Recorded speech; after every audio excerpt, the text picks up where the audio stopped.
လောင်းတစ်လောင်းကြံနေသေးတယ်ဆရာလေးလောင်းထုတ်ရသေးတယ်ထုတ်က85သိန်းတောင်းတာထုတ်က85သိန်းတောင်းတာနှစ်ပါးတစ်ပါးကိုကဲပြီးသွားပြီဒီမှာတစ်ပါးကြံနေ85သိန်းဖေရ85သိန်းကိုနေမင်းတို့ကပေးသွားတယ်လေဟောမမသူတို့ချင်းဟောလောက်တော့ဘယ်အဖွဲမှမလုပ်ဘူးอ๋อ85သိန်းတောင်းတာလား85သိန်းပေးလဲရတာလေပေးလဲရတာอ๋อ85သိန်းပေးလဲရတာလားอ๋อနော်ဟုတ်လားမထုတ်ဘူးအဲ့တော့အဲ့နေရာလေးပဲထုတ်ပေးမှာလေအဲ့နာလေးပဲ85သိန်းဒီနာလေးတော့ထုတ်လိုက်ရဟုတ်တယ်လေ85သိန်းတော့လောင်းတော့85သိန်းနဲ့ထုတ်ရမှာရက်ကွာမင်းတို့ဒီမှာမင်းကုမ္ပဏီတွေနဲ့ဘက်ဘူးတွေအများကြီးတာဖောင်ရှိမဟုတ်လေအမှန်တကယ်ဆိုတကယ်စီမံမျိုး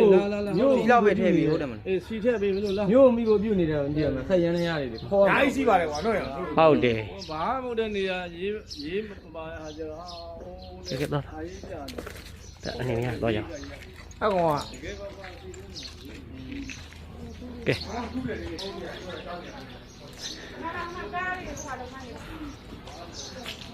ကျောင်း85သိန်းတောင်းတာတဲ့လောင်းထုတ်ဖို့တဲ့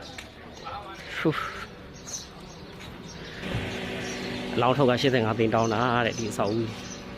ဆရာလေးနှစ်ပါးတစ်ပါးတော့ထုတ်ပြီးသွားပြီတစ်ပါးကြံနေသေးတယ်ပုတ်စော်တော်နန်းနေပြီဩ